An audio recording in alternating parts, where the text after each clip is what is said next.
ባጠፋችሁ ነው አዶናይ በጦርነት ምክንያት እናት ቤተሰቦቿን ያጣችዋን ልጅ እያሳደገ ያለው ማለት ነው። እናንተ አማራ፣ ትግሬ፣ ኦሮሞ ምናምን ብለው ከፋፍለው እኮ ጦርነት ሊያስነሱ በብሔር የወዳደሩ እኮ እነሱ ናቸው።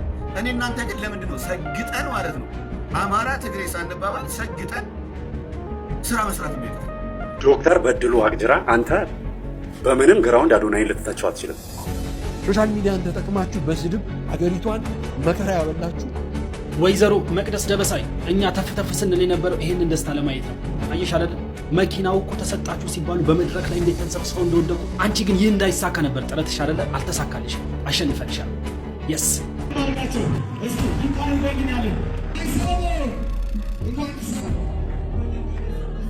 አርቲስት ካሳሁን ፍስሐ ማንዴላ ሆስፒታል ገባ በማለት ሰይፉ ፋንታሁን ለዩቲዩብ ቻናሉ ለአንድ የሆስፒታል ማስታወቂያ ማንዴላ እንኳን እግዚአብሔር ጨርሶ ማረህ አወክኝ አይደል እንዴ? አብዱኪያ Adonai has really become an influential person. He has so many supporters. ሰላም እንደምን አላችሁ? ሁላችሁም በያላችሁበት ሰላምታ ይድረሳችሁ። እንግዲህ ዛሬም በተለያዩ ርዕሰ ጉዳዮች ተገናኘን። ዶክተር በድሉ ዋቅጅራ እንዳሰቡት ሳይሆን በጣም ብዙ ተቃውሞዎች እነሱ ራሳቸው ቆም ብለው ራሳቸውን ቢያዩ ራሳቸው የሚጠይቋቸው ጥያቄዎች ከወጣቱ ጥያቄዎች እየመጡላቸው ይገኛል። ተቃውሞም ልንላቸው እንችላለን። እንግዲህ ጋሽ ሰለሞን በመጨረሻም ያሰብነው ተሳክቶ እጅግ በጣም ደስ የሚያሰኝ ጊዜ ነበር በትላንትናው ዕለት የነበረውና ሰይፉ ፋንታሁን የሰራው ማስታወቂያም እንደዚሁ መነጋገሪያ ርዕሰ ጉዳይ ሆኖ ነበር። ምንድነው ጥፋቱ? እሱንም በጥቂቱ እንመለከታለን። መቅደስ ደበሳይም እንግዲህ ጋሽን ያሉን ጥያቄዎች ሲጠይቅ ነበር። እንግዲህ በመጨረሻም ተሳክቷል። በጣም ደስ ይል ነበር። በትላንትናው ዕለት ራሳቸውን ስተው እስከ መውደቅ ድረስ ደርሰው ነበር። በአንድ መርሃ ግብር ላይ ነበር ይሄ ደስታ የተነገረውና ሁላችንም ደስ ብሎናል። ይሄን ሪል ስቴት ተቋም እንግዲህ 2 ሚሊዮን ማናስገባበት ምን ምክንያት የለም። ምክንያቱም ቃላቸውን ጠብቀው ይሄን ነገር በማድረጋቸው ማለት ነው። እንግዲህ በዶክተር በድሉ ዋቅጅራ ላይ የተነሱ ጥያቄዎችን እንመለከታለን። እስቲ ከዚህ ቪዲዮ እንጀምርና ወደ ሌሎች ጉዳዮቻችን እንሄዳለን። እስከ ፍጻሜ ድረስ አብራችሁን ቆዩ።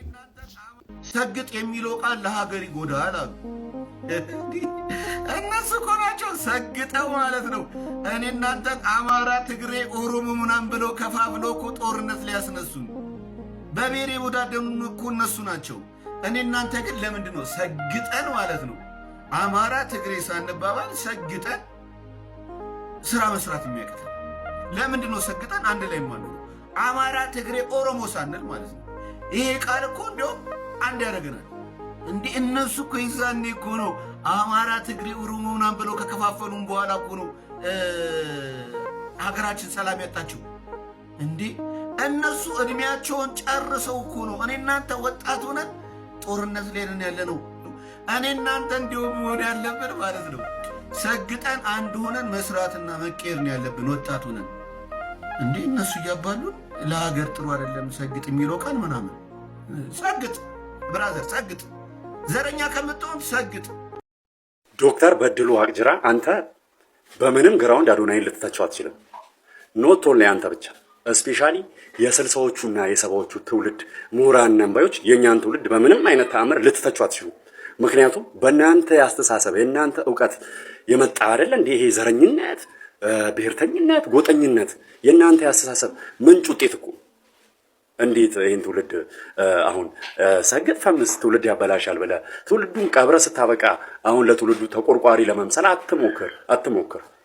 አገሪቷ ላይ ምን እንደዘራችሁ እኮ እናውቃለን። ስፔሻሊ የ60ዎቹና የ70ዎቹ ትውልድ ምሁራኖች ምን እንደዘራችሁ አገሪቷ ላይ እናውቃለን። እንዴ ምን ሆነ ነው አትተቸንም እኛን? ስፔሻሊ አዶናይ ይቦንሳል። አንተ ለትውልዱ ተቆርቋሪ መስል ትውልድ ያበላሻል ያጣ አንድ ቀን ዘረኝነት መጥፎ ነው ብለህ እስቲ አንድ ቀን ትምህርት አስተምረህ ታውቃለህ? በእናንተ ያስተሳሰብ ውጤት ምንጭ ነው ይሄው ብዙ ምሁራን ቤታቸው ተኝተው ያሉት በብሔርተኝነት እየተገፉ። ደግሞ ታወራለህ እንዴ ትውልድ እንዲከሽፍ አድርጋችሁ። የ60ዎቹና የ70ዎቹ ትውልድ ምሁራን ለዚች ሀገር ነቀርሳ ነው የሆናችሁት። አስተሳሰባችሁ እኛን ገሉናል፣ አገሪቷን ገሏል። የእናንተ አስተሳሰብ ወረኛ ብቻ አላበቃም። እጅግ በጣም ብዙ ጥያቄዎች ናቸው የተነሱት። እጅግ በጣም ብዙ ተቃውሞዎች ናቸው የተነሱት። እንግዲህ ወደ ሌሎቹ ደግሞ እንሄዳለን። እናንተ ሀሳባችሁን ስጡበት። ከዚህ የተለየ ሀሳብ ካላችሁ ኮሜንት ላይ አስቀምጡ። ወደ ቀጣዩ ቪዲዮ ወስዳችኋለሁ። እኔ የምጠይቁት ጥያቄ አለ። እሱ ምንድነው? እንደ ሀገር እንደ መንግስት ሊታገድ ልናወግዛቸው የሚገቡ ጉዳዮች እንደ ሀገር አሳሳቢ የሆኑ ጉዳዮች የሉም ወይ? ለምሳሌ ያህል ያለማቋረጥ እርስ በርስ ጦርነታችን፣ በተለያዩ በታጠቁ ኃይሎች በተለያዩ ክልሎች ላይ በንጹሃን ሰዎች ላይ የሚደርሰው የሞት ጥቃት፣ የሴቶችና የህፃናት ጥቃት፣ አባቶችና እናቶች ያለ ህፃናት ያለ ልጆች ሲቀሩ፣ ያለ ጧሪ ቀባሪ ሲቀሩ እና ህፃናቶች ደግሞ ያለ ወላጆች እንዲሁ ሲቀሩ፣ ሴቶች እየተደፈሩ ሲገደሉ፣ ሞፈርና ቀንበር እንደያዘ ገበሬው በየቦታውና በየማሳው ሲደፋ፣ የሰው ልጅ እንደ ቅጠል ሲረግፍ፣ እንደ ሀገር እውነት የሚያሳስበን ነገር ሰግጥ ፈሚስ የሚለው ቃል ነው ወይስ እነዚህ ጉዳዮች? እኔም በትህትና ይሄንን ጥያቄ እንዲመልሱልኝ ለደራሲ በድሉ ዋቅጅራ አባካችሁ መልእክቴን እንደ አንድ ኢትዮጵያዊ አድርሱልኝ። ኮፒ ሊንክ፣ ሪፖስት፣ ሼር በማድረግ ይሄን መልእክቴን አድርሱልኝ። በጣም አመሰግናለሁ። ሁላችሁም እንግዲህ ይህንን ማስታወቂያ ተመልክታችኋል ብዬ ተስፋ አደርጋለሁ። ይህ ማስታወቂያ የተለቀቀው በሰይፉ ፋንታሁን የዩቲዩብ ቻናል ላይ ነበረና ብዙዎች የተቋም ማለትም ደግሞ የሕክምናውን ዘርፍ በማከል አይነት አይደለም ማስታወቂያ የተሰራውና ብዙ አይነት የማስታወቂያ የሚሰሩባቸው መንገዶች እያሉ በዚህ መልክ ማስታወቂያ መስራቱ አግባብነት የለውም እያሉ ተቋማቸውን ሲገልጹ ነበር። እስቲ በጥቂቱ ላሰማችሁና እንመለስ። ብዙዎችን አስደንግጧል። ለማስታወቂያ ትኩረትን ለመሳብ ብዙ የፈጠራ ይዘቶች እያሉ እንደዚህ አይነት ርዕስ መጠቀም እውነተኛ ህመም ላይ ያሉትን ሰዎች ትኩረትን ይቀንሳል በሚል እየተተቸም ይገኛል። ማንዴላ እንኳን እግዚአብሔር ጨርሶ ማረህ አወከኝ አይደል? ማንዴላ እንዴ አብዱ ኪያር አንተ መጣል ይፍዲ መርካቶ ሰፈሬ አመሰግናለሁ። ማለት መንቃቱ አስደስቶኛል፣ ግን ደግሞ እንደ መቃዠት እያደረገው ነው። ግን እየተስተካከለ ይላል። እንግዲህ በመንቃት ሂደት ውስጥ እንደዚህ አይነት ነገር ሊያጋጥሙ ይችላሉ። ግን አሁን ደህና ነው። አሁን ድረስ በሰገጥ ወይም ደግሞ በአዶናይ ዙሪያ በጣም ብዙ ሀሳቦች ተነስተዋልና እዚህ ጋር የተነሳው ሀሳብ ግን ቆም ብለን ካየነው በጣም ብዙ ቁም ነገር የምናገኝበትና እጅግ በጣም የሚገርሙ ሀሳቦች ያሉበት ነው። ለየትኛውም ቤተ እምነት ለየትኛውም ተቋም ውስጥ ላሉ ሰዎችና እዚህ ቪዲዮ እንከታተል። ሌሎችም ቪዲዮዎች ይኖራሉ። አብራችሁ እንድትቆዩ ጠየቅኩኝ። ወደ ቪዲዮ ወስዳችኋለሁ ነበረ። ግን ያው እያንዳንዱ ሰው አንድ አይነት አረዳድ ሊረዳ አይችልም። ማንም ሰው የጭንቅላቱን ያክል ነው መረዳት የሚችለው። ምክንያቱም ከዛ በላይ ፈጣሪ አያስጨንቅም። የሰው ልጅ አንድ ጠባብ ጭንቅላት ያለው ሰው የበታች ጠባብ ጭንቅላት ታስረዱታላችሁ። ሰፋ አድርጎ ማሰብ የሚችል ደግሞ ራሱ አናላይዝ ያደርጋል በጭንቅላቱ ማለት ነው። ስለዚህ አንዳንድ ሰዎች አንዳንድ እዚህ ግባ ማትላቸው አገርን አንድ ማድረግ ያልቻሉ፣ ፍቅር መስበክ ያልቻሉ፣ ጦርነትን ማስቆም ያልቻሉ፣ ረሃብን ማስቆም ያልቻሉ፣ ስራን ባህል ማድረግ ማስቀጠል ያልቻሉ ሰዎች ዛሬ አዶናይ እንደዚህ ያለ ብለው ሁሉም ምሁር ነኝ ያሉትም በእርግጥ ምሁር ባለበት ሀገር በጣት አይፈረም አይደል? ወይ ደግሞ አዋቂ ባለበት ሀገር የማያነብ ቁጥር 80-90 አይደርስም ነበረ። ምሁር ነኝ ያሉ ሰዎች፣ አዋቂ ነን ያሉ ሰዎች ወጥተው ስግጥ ምንድነው ፍምስ የሚለው ፕሮግራም ቱር አያደርግም በኢትዮጵያ ምድር ላይ። ስለዚህ መከልከል አለበት፣ መንግስት መከልከል አለበት ምናምን ብለው አንዳንድ ምሁር ነኝ የተባሉ መንግስት የሚጠቀምባቸው ሰዎች አሉ። ይሄ ከነሱ የመጣ ንግግር አይደለም። በእርግጥ እኔ እርግጠኛው የምነግራችሁ ከጨቅላው መንግስታችሁ ከአብይ አህመድ የተላከ መልእክት ነው። እኔ ከተናገርኩ ይነቃብኛል፣ እናንተ ተናገሩልኝ ብሎ እነሱን እንደላከ ይገባናል። ግን አዶናይ ግን በጣም ብልጥና ስማርት ስለሆነ አይ በቃ እቺን ቃል አንጠቀም ብዙ ሰዎችን እያስቀየመ ነው ምናምን ሲል ወጣቱ እንደማያቆም እቺን ስግጥፍ የምትለው ንግግር እንደማያቆም በደንብ ነው ማረጋግጥላችሁ። ሌላው ኢትዮጵያ ውስጥ ድሮ ምን ነበር መሰላችሁ? አሁንም ቢሆን አለ። አዶናይ ከመጣ ትንሽ የሚቀየር ነገር ይኖራል ብለን ተስፋ እናደርጋለን እንጂ አባቱ ሞቶበት አንድ ወጣት አባቱ ሞቶበት ሶፊት ማልቀስ የማይችል እኮ ነው ኢትዮጵያ ወጣት። አፍሮ ሶፊት ሼም ይዞት ማለት ነው። አፍሮ በቃ ይሄ አይናፋርነቱ ወደ በሽታ ሂዶ አባቱ ሞቶበት ተንከራቶ ያሳደገው አባት ሞቶበት ለማልቀስ ሼም የሚይዘው የሚያፍርበት ሀገር እኮ ነው አይደል? እንዴ ያላችሁ ሀገራችሁ ያን ለመቅረፍ የመጣን ሰው ምቀኝነትን ለመቅረፍ የመጣን ሰው ህዝብን አንድ ለማድረግ የመጣን ሰው እነሱ አወቅን ያሉት ተማርን ያሉት አልፈን ይደናል ያሉ ሰዎች ያላስተካከሉትን ነገር ይሄ ህፃን ልጅ የልጃቸው ልጅ የሚያክል ልጅ መጥቶ ኢትዮጵያን አንድ ማድረግ እፈልጋለሁ ደግሞ ከመሰረቱም እንደዛ እያለ ነው የመጣው። እዚህ ተወለድኩ ይበል እንጂ አባቱ ምንድናቸው እናቱ ምንድናቸው የየትኛው ብሔር ናቸው ሁላችሁም አታውቋቸውም። ግን እንዴት እንደማንኛውም ክልል ትግራይ ብሔር ብሔረሰቦች አሉ ለማታውቁ ሰዎች ማለት ነው። ይሄ ልጅ እንደዛ ብሎ ሲመጣ ለምሳሌ አሁን በጣም ከአባባሎች ሁሉ በጣም ውስጤን እንትን ያደረገውን ነገር ልንገራችሁ። አንድ ሰው ከፍ ብሎ ስታዩ ማጨብጨብ ልመዱ፣ ማድነቅ ልመዱ። እንደገና ደግሞ ቆንጆ ነች ስትባይ ኧረ ዛሬ እኮ ዝም ብሎ ምናምን ነገር አትሸማቀቂ፣ ኮንፊደንስ ይኑራችሁ። ለምንድን ነው እንደዛ የሚለው? ይሄ ልጅ ኢትዮጵያ ላይ ያየው ነገር ይመስላችኋል? ይሄን ነገር አይደለም። በምዕራቡ ዓለም የ10 ዓመት ልጅ የሰረቀው ነገር የለም፣ የቀጠፈው ነገር የለም። አይንህ ላይ ተክሎ ነው የሚናገረው ያለምንም ሼም ማለት ነው። ይሄ ልጅ የትም ቦታ ቢሄድ ማንም ሰው በሱ ላይ ኮንፊደንስ አለው፣ ማንም ሰው ኃላፊነት ሊሰጠው ይችላል።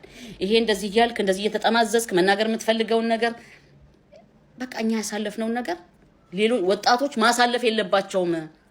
በቃ መስተካከል አለበት ነው። ይሄ ጠምዝዘው ነገር ፈትለው ነገር ሰንጥቀው ፈጣሪን አትፍራ ማለት ነው እንዴ? ፈጣሪን የምትፈራው ለራስህ እኮ ነው። ፈጣሪን የምትፈራው ለራስህ ነው። ቁርአን የምትቀራው ለራስህ ነው፣ ለማንም አይደለም። ማንም ለማንም ፈጣሪን አይፈራም። ለራስህ አትበል፣ ለራስህ አትበል። ሰላት የምትሰግደው ለራስህ ነው። ማንም በማንም ነፍስ ሁሉም ነፍስ በሰራችሁ ትጠየቃለች ይለለን ለዲናችን። ስለዚህ ለማን ብለህ ነው አንተ ማንም በጉዲ ነገር ስጠመዝዙ? ለምን ተሸለመ መንሱር ጀማል ኤሬቻ ላይ ማን ነው ቀይ ባህር ላይ ኤሬቻ እናከብራለን ይለለ እንዴ? ሙስሊም ሆኖ ቀይ ባህር ደግሞ የአፋር ነው። አፋር ደግሞ 100% ሙስሊም ነው። የትኛው ቀይ ባህር ማን ነው ኤሬቻ ነው ሙስሊም የሚያከብረው? መጀመሪያ ጽዳት ከራስ ይጀምራል። ራሳችሁን አጽዱ። መጀመሪያ የራሳችሁን መሀይም አስተምሩ። መጀመሪያ እነ መንሱር ጀማል 100 ግራም 1 ኪሎ ነው ብለው የሚያወሩት አብይን ነፍሰ ገዳይ ነው ብሎ መጥራት ሲገባው ሎሬት ለማለት ደግሞ ሮሌት አለ። አረ ሎሬቶች እንዳይሰሙ የተማሩት። ስለዚህ ጽዳት ከራስ ይጀምራል። መጀመሪያ ራሳችሁን አጽዱ። ከዛ በኋላ ቃላት ተሰነጣጥቃላችሁ። አዶናይ ብልጥ ነው። እቺን ቃል አንጠቀም ምናምን አለ። ወጣቱ ግን አያቆምም። በቃ ይሰግጣል፣ ይፈምሳል። አለቀ ነገሩ። መጀመሪያ ነገር ህዝብን አንዳርጉ፣ ረሃብን ከሀገር አባረሩ፣ በየቱቦ ስር የወደቁ የልጆች እናትን አንሱ፣ ረመዳን ምድር ኩፍር የሚገቡትን እስልምናን እየለቀቁ ያሉትን መልሱ። ከዛ በኋላ ወደ አዶናይ ትመጣላችሁ። አዶናይ ኦርቶዶክስ እኮ ነው፣ ሙስሊም አይደለም። አንድ ሙስሊም ተነስቶ እንደዛ ቢል እንዴት ምናምን ነገር ልትሉም ትችላላችሁ። ትንሽ ምክንያታዊ ሊሆን ይችላል። ይሄ ልጅ ክርስቲያን ነው፣ ምን አገባችሁ? የፈለገውን ይናገር። መንሱር ጀማል ኤሬቻን እናከብራለን ይለል እንዴ? እክትላጥ የሚያደርጉ ሙስሊም ወንድሞች አሉ አይደል እንዴ? እነሱን ለምን አትመልሱም? እንድንናገር አታርጉ። እናንተ ጋር ስትጮሁ ጮኸን መጨረሻ ላይ 1.5 ህዝብ ሲያልቅ አፋችሁን ዘግታችሁ በራችሁን ዘግታችሁ ልክ ምንድነው የምትባለው እቺ እስስት ነጭ ከለር ስታይ እንደምትጠፋ እንደዛ ነው የጠፋችሁት። ኦኬ አመሰግናለሁ። የአዶናይ ስግጥፍ ምስ ነው፣ የምሁራን ስግጥፍ ርስ ነው ሀገር እያጠፋ ያለው። እውነቱን እንነጋገር። ለዶክተር በድሉ አቅጅራና የእሳቸው አይነት አመለካከት ላላቸው ሁሉ ነው ይሄ መልእክቴ። ነጯን እናውራ እንጂ እንደ አቡነ ሉቃስና እንደ ጋሽ ታዲዮስ እውነት ተናግሮ የመሸበት ማደር እንዴት ያስደስታል። ማን ነው ኢትዮጵያ ውስጥ ጥፋትን እያመጣ ያለው? ኢትዮጵያ በምሁራንና በልሂቃን አስተሳሰብ እየተረፈች ነው ወይ? በእንደናንተ አይነቱ የትምህርት ዝግጅት ኢትዮጵያ እየዳነች ነው ወይ? ማን ነው ትውልድን እያቀነጨረ ያለው? እንደ ዳንኤል ክብረት አይነቱ የታሪክ ተመራማሪነት ራስና አንቱታን አትርፎ የተማረው መጥፊያ ሆኖበት አይደለም ወይ አገር እያጠፋ ያለው? በታሪክ ትምህርቱ ታሪክን እያጠፋ አይደለም ወይ ያለው? ስንቱ ዶክተርና ፕሮፌሰር ተብሎ ተሰይሞ አገርን አዳነ። ስንቱ መግቢያ ጉድጓድ ጠፍቶበት አይደል እንዴ ራሱን እንኳን ያውቀት ሳያድን ተሸሽጎ ይቻ ሀገር እንዲ ፍርስርሷ እየወጣ ያለው? ዲን እንግዲህ ሁላችንም በመንፈሳዊ ኮንቴንት እናውቀዋለን እና ለኦርቶዶክሲያን ድምጽ በመሆን የምናውቀው ወንድማችን ነው። ሐሳቡን ሁላችንም እኔ የምጋራው ሐሳብ ነው። ምክንያቱም ልሂቃን የተባሉና እንደ ዶክተር በድሉ አለን የሚሉ ትልቅ የምንላቸው በእድሜም በትምህርት ዕውቀት ደረጃም ጥሩ ናቸው ብለን የምናስባቸው ሰዎች ለዚች ሀገር ምንድን ነው ያመጡት? የትኛውንስ ሰላም አገኘን? እስቲ አሁን ያለንበትን ነባራዊ ሁኔታ እንኳን መመዘን እንችላለን በግልጽና ቴዲ ያነሳቸው ሐሳቦች በጣም ትክክል ናቸው። እኔም የምጋራቸው ሐሳብ ናቸው። እናንተም ትጋሩታላችሁ ብዬ ተስፋ አደርጋለሁ። እስቲ ሐሳቡን የቴዲን ሐሳብ እናጠቃለና ወደ ሌሎች ጉዳዮቻችን እንሄዳለን። አብራችን ቆዩ። ታዲያ ከሰው ነፍስ ሳር በልጦበት አይደል እንዴ እጅ ባፍ ሊያስጭነን በዛ ወዲያና ወዲ የሚሯሯጠው? ከዚህ በላይ መቀንጨር አለ? ከዚህ በላይ እንደው መግቢያ መውጫ ማጣት አለ? ምሁራን ስንቱን እንዳይጥ ሞከራችሁበት፣ ስንቱን ፍልስፍና ኢትዮጵያ ላይ አራገፋችሁ። ነገር ግን ሀገራችን ከድህነት አረንቋ ሳትወጣ ዛሬ መኖር የሚባል ነገር ለኢትዮጵያ አንገብጋቢ ነገር ሆኖ ስንቱ ፈረሰ፣ ስንቱ ወደ ሞት ተሸኘ። ከትምህርት ችግር ባይኖርብኝም የምሁራን ነገር ግን አንገብጋቢ ይሆንብኛል። ይሄ ጥያቄ ነው። ገመና እንደሌለን ስለምናስመስል ነው እንጂ የኛ ገመና ቢሸት ኖሮ ከቤት አንወጣም ነበር። እስቲ ይህንን የተደበቀ ገመና አዳምጡና ሐሳብ ስጡበት። የዛሬው ባለ ታሪክ ወንድማችን እንዲህ ይላል። ልቤ ተሰብሯል፣ መንገዱም ጠፍቶብኛል። ይህን የምጽፍላችሁ በከባድ የልብ ስብራትና ጭንቀት ውስጥ ሆኜ ነው። ትዳር ከመሰረትኩ ገና 1 ዓመት ሊሆነኝ ነው። በፍቅር በነበርንበት ወቅት ድንግል እንደሆነች የነገረችኝን ቃሏን አምኜ ነበር። በእኛ እምነት ደግሞ ክብረ ንጽሕና ለጋብቻ ትልቅ ቦታ አለው። ነገር ግን ቃሏ ሁሉ ውሸት እንደነበር ስረዳ እሷን ከሀፍረት ለመታደግ ገበናዋን ሸፍኜ ድንግል ናት ብዬ ራሴን አስመሰልኩ። የራሴን ህመም ዋጥ አድርጌ ዝም አልኩ። ወዮ ይህ ፍቅሬ ዋጋ አላስገኘልኝም። ትዳራችን ገና 5ኛ ወሩን ሲይዝ ክህደት ፈጸመችብኝ፣ ቺት አደረገችብኝ። በጣም ስለምወዳትና ምናልባት ትማራለች ብዬ በግልጽ አውርተን ይቅር አልኳት። እሷ ግን አላቆመችም። እነሆ ለሁለተኛ ጊዜ ያንኑ መራራ ክህደት ደገመችው። ከኔ ምን አተሽ ነው ብዬ በሐዘን ስጠይቃት አላደረኩም ብላ ካደችኝ። አሁን ስራዬን መስራት አቅቶኛል። አእምሮዬ ተረብሿል። መለያየት ይሻላል የሚል ድምጽ በውስጤ ይጮሃል። በሌላ በኩል ደግሞ በእኛ ሃይማኖት መፋታት አይቻልም የሚለው የእምነቴ ድምጽ ያስጨንቀኛል። ምን ላድርግ? መንገዴ ጠፍቶብኛል። ሐሳባችሁን ስጡኝና ከጭንቅ ገላግሉኝ ሲል ወንድማችን ይጠይቃል። የእናንተስ መልስ ምን ይሆን? ዛሬን ለነገ እንኑር። መልካም ጊዜ። ወይዘሮ መቅደስ ደበሳይ እኛ ተፍተፍ ስንል የነበረው ይሄንን ደስታ ለማየት ነው። አየሽ አይደለ? መኪናው እኮ ተሰጣችሁ ሲባሉ በመድረክ ላይ እንዴት ተንሰፍስፈው እንደወደቁ። አንቺ ግን ይህ እንዳይሳካ ነበር ጥረትሽ አይደለ? አልተሳካልሽም። አሸንፈንሻል። የስ አንቺ እስኪ ለወጣቱ ያስተማርሽው እስኪ ንገሪኝ። ያ መጥፎ ነገርሽኝ ያኔ እናንሳው እንዴ? ቪዲዮዎችን እኮ አለኝ አንለቀውም ብለን ነው እንጂ እኮ ቪዲዮ አለ። እንልቀቀው እንዴ? አንለቀውም። ግን እንዳንቺ ክፉ አይደለም። ምክንያቱም ካንቺ ተሽለን መገኘት ስላለብን ማለት ነው። እንዳንቺ በሆን ግን ያ ያስቀመጥኩትን ቪዲዮ ለቀው ነበር። አሁን ታውቂዋለሽ የትኛው ቪዲዮ እንደሆነ ህዝቡም ያውቀዋል። አንዳንድ ጉዳዮችን ስመለከት ነበር በማህበራዊ ሚዲያውና ከጋሽ ሰለሞን መኪና ስጦታ ማለት ነው ምንድነው ሲባል የነበሩ ብዙዎች አሉ መኪና የሌላቸው አይደለም መኖር ያቃታቸው የባሉ የተለያዩ ጥያቄዎች ሲነሱ ተመልክቼ ነበርና ለእነዚህ ሐሳቦች እኔም ቢሆን አጠር ያለች መልስ አለችኝና ጋሽ ሰለሞን እርዱኝ ብሎ አይደለም አርጉልኝ ብሎም አይደለም። እውነት ነው ከሳቸው ይበልጥ ብዙ ሊደረግላቸው የሚገቡ ሰዎች ያልታዩ ሰዎች ይኖራሉ። ነገር ግን የገጠመኝ ጉዳይ ነው በገጠመኝ ነው ብዙ ነገሮች የሚመጡትና እንግዲህ በዛ ሰዓት በዛሽ ቅጽበት ሪከርድ ተደርጋ የወጣች ቪዲዮ ቫይራል ወጣች። አዶናይ እጅ ደረሰች። ያ ቻሌንጅ የተጀመረ ተቋሙ ያ ሪል ስቴትም ደግሞ እንደዚህ ካረጋችሁልኝ እንደዚህ ያደርጋለሁ አለ። እንግዲህ በዚህ ምክንያት መንገዶች ሰመሩ ጥሩ ሆኖ ማለት ነው የፈጣሪን ፈቃድ ሆኖበት በመጨረሻም በጎነት ሆናየን ጥሩ ነገርም ተደረገ። ሁላችሁም ልትመሰገኑ ይገባል። እዚህ ቻሌንጅ ላይ የተሳተፋችሁ ሁላችሁም ቤተ እምነት ዘር ምን ሳትለዩ ለዚህ ድጋፋችሁን ያሳያችሁ ሁላችሁም ልትመሰገኑ ይገባል። ይሄንን ሰፖርት መደራረጋችን ድጋፋችንን ለሌሎች ተግባሮችም እንደዚሁ አጠናክረን እንድንቀጥል ጠይቃችኋለሁኝ። እንግዲህ በሌሎች ሐሳቦች በሌሎች መረጃዎችና እናንተ ይጠቅማሉ ያልኳቸው ቪዲዮዎች ሰብሰብ አድርጌ በቀላለሁኝ። እስከዚያው ድረስ ሰላም ሁኑልኝ በማለት ሰላበታችኋለሁ። ሰላም ላይፍ ታይም የፈለጉትን ዓመት ያህል ላይፍ ታይም እኛ ጋር ይሰራል። እሺ በቻልነው በአቅማችን ደግሞ ሌሎች ነገሮችን ደግሞ እናግዛለን። አዶኒ በጣም አሪፍ ልጅ ነው፣ ሃምብል ነው። ነግሬዎታለሁ ትናንትና በስልክ ምናምን ነግሬዎታለሁ። እንደምታዩት ክሬዚ አይደለም። ኖ ሶሻል ሚዲያ ላይ ሲያብድ ምናምን እንደዚህ አይነት ሰው አይደለም። በጣም ስማርት ነው።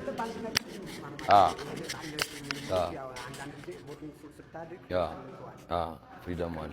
ስለዚህ የሱም ነፃነት ያንተ ደግሞ ፕሮቶኮል የሚገርም ነገር ብሔራዊ ቲያትር እኛ ሳንቲም ስለኛ ያኔ ፍሪ ሰርቪስ ነበርን በምንሰራበት ሰዓት ገና ልጆችም ነበርን ፍሪ ሰርቪስ ነበር ብር የለንም እና ከጀርባ እንትን እያወጣን የምንበላው ቡሌ እያወጣን የምንበላው ከጀርባ ማለት ነው። አሉኝ ፍሬንዶች አሉኝ እነ ያሱ ምናምን የገዛኝ ብርቅ ልጆች አንድ ላይ ማለት ነው። ሶ ከዛ ከጀርባ እያወጣን ስንበላ ነው እንጂ ልጆቼ ነው እያሉ ያጎርሱናል። ቴንክ ዩ ሶ ማች እግዚአብሔር ያክብርልኝ። እጅግ በጣም ቴንክ ዩ። ይሄን ይመስላል ቤታችን። እንደዚህ አይነት አንድ አስጎብኝተውኝ የጂም መስሪያ ሙዚቃው፣ ስዕሎቹ፣ እንትኖቹ ላይቶች ሳቢነት አላቸው። ያ እንኳን ትንሽ ነው ከዚህ ያልከው፣ ግን በጣም የተዝናና ሙዚቃ። እኔ ጋር ላይፍ ታይም ይሰራሉ፣ አግዞታለሁኝ በደንብ እያንዳንዱን ቀን። ያው አዶኒ የሚሰራበት ቤት ነው ኢዲኤፍ። ሶ ሂዝ ማይ ብራዘር። በጣም ብዙ ሳፖርት የሚያደርገኝ አጠገቤ ሆኖ ለቤት ማስታወቂያ እየሰራ እያንዳንዱን ቀን ምንም ሳይሰላች ኮንሰርቴን እዚህ መቀሌ ያዘጋጀውን ኮንሰርት ይዘዋን በእውነት ማይክ እንደዚህ አይነት ነው እና ቴንክ ዩ ሶ ማች ስላገኘሁት ደስ ብሎኛል። ምን እራት ልጋብዛችሁ የምትፈልጉበት ቦታ? አሁን ያንተ ልደትም ስለሆነ ከኛ ጋር ብትሄድ ደስ ይላል። ሸራተን እንሂድ ነው። ኦኬ ፋይን፣ ደስ ይለኛል።